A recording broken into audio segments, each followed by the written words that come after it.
This is a pretty edgy poem. I told you that Marie Howe grew up in a neighborhood where you had to be tough, and this poem reflects that. I think the title is important. Sixth graders are old enough to take responsibility for their actions, but young enough not to be fully aware of the effects of their actions on others. Sixth graders are also filled with hormones that are going bonkers inside them. They feel all kinds of impulses that they don't understand. And that makes me feel somewhat ambivalent towards these boys. If they were 10th graders, I would think of them as hoodlums. But because they're 6th graders, I don't feel that way. Let's read the poem. The afternoon the neighborhood boys tied me and Mary Lou Mayhar to Donnie Ralph's father's garage doors, spread-eagled.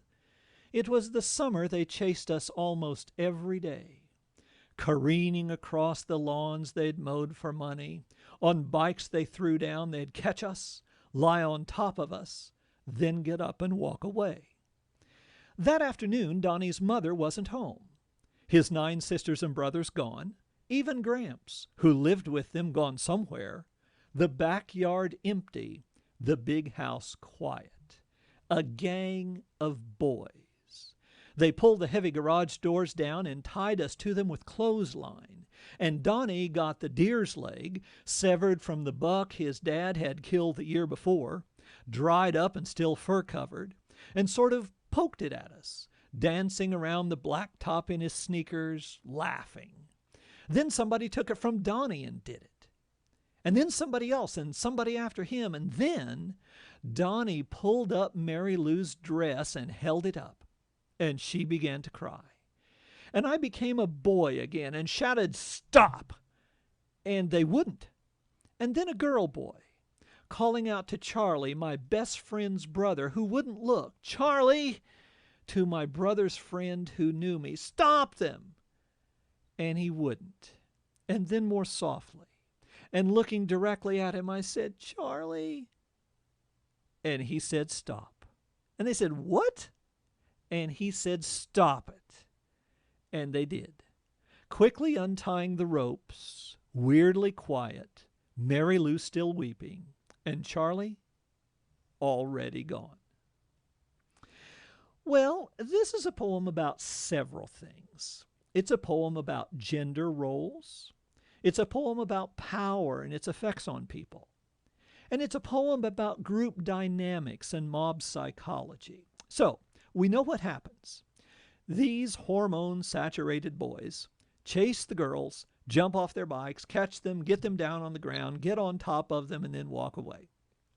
Until one day, when all the adults are gone, a gang of them tied up the speaker and one of her friends, Mary Lou Mayhar, tied them to a garage door with clotheslines, and then began harassing them, among other things, poking them with an old hairy deer's leg.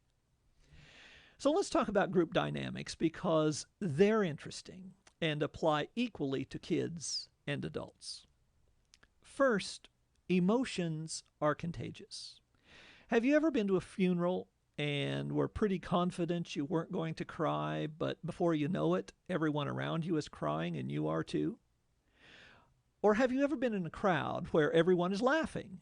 And even though it didn't start out as funny to you, pretty soon you're laughing too? Emotions are contagious. And that's what happens here. One thing leads to another. One person starts poking the girls with the deer's leg, then they all do. Another thing about emotions is that they aren't just contagious, they tend to escalate. We see that in street riots all the time. It's just human nature. So after poking these poor girls with the deer leg, then one of them pulls up Mary Lou's dress and holds it up so everyone can see her underwear. As a 6th grade girl, that is mortifying. So one subject of this poem is group dynamics. And the theme would be that in group settings, emotions and behavior are contagious and they tend to escalate. But this is also a poem about power and the effects of power.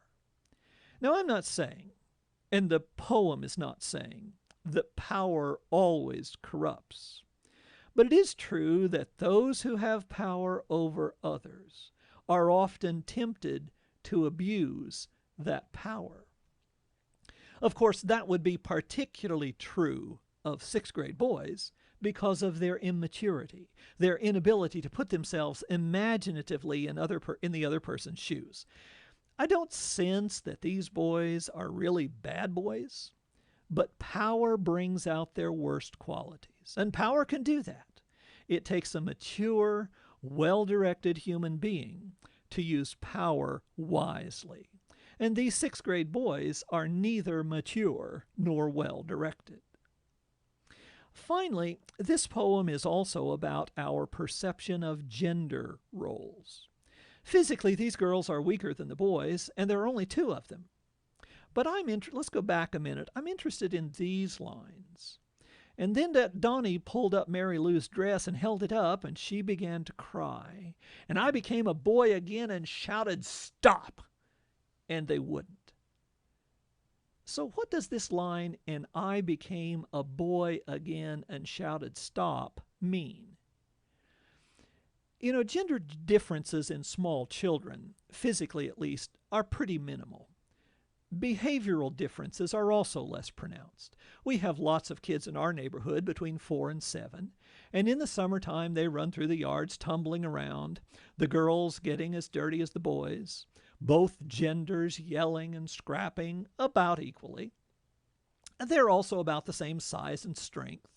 So when she says, "I became a boy again," I think she's referring to that time before puberty when she wasn't noticed by the boys for her girlness, and she shouted "Stop!"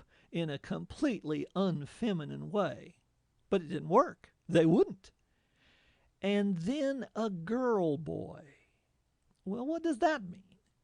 I think it means that she implored them using a voice that combined both boyness and traditional helpless save me girlness. She calls out to the one boy that might help, Charlie, her best friend's brother.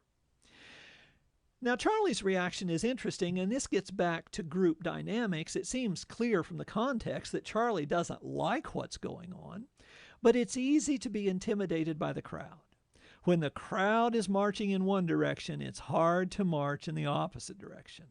I wonder how many people in Nazi Germany did not approve of what they saw, but just didn't have the inner strength to speak up. How many of us have seen a kid being bullied in school, but didn't have the strength to speak up? Well, that's Charlie.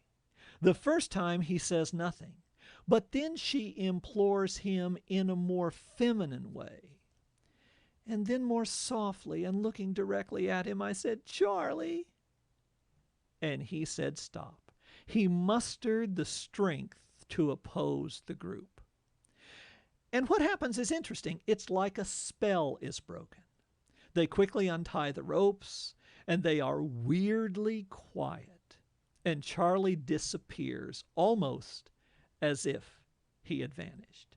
So a third subject of the poem is gender roles, and I guess maybe the theme would be that gender roles often govern our behavior, whether we intend for them to or not, sometimes to our advantage, and sometimes not. It's quite an interesting and multi-layered little poem.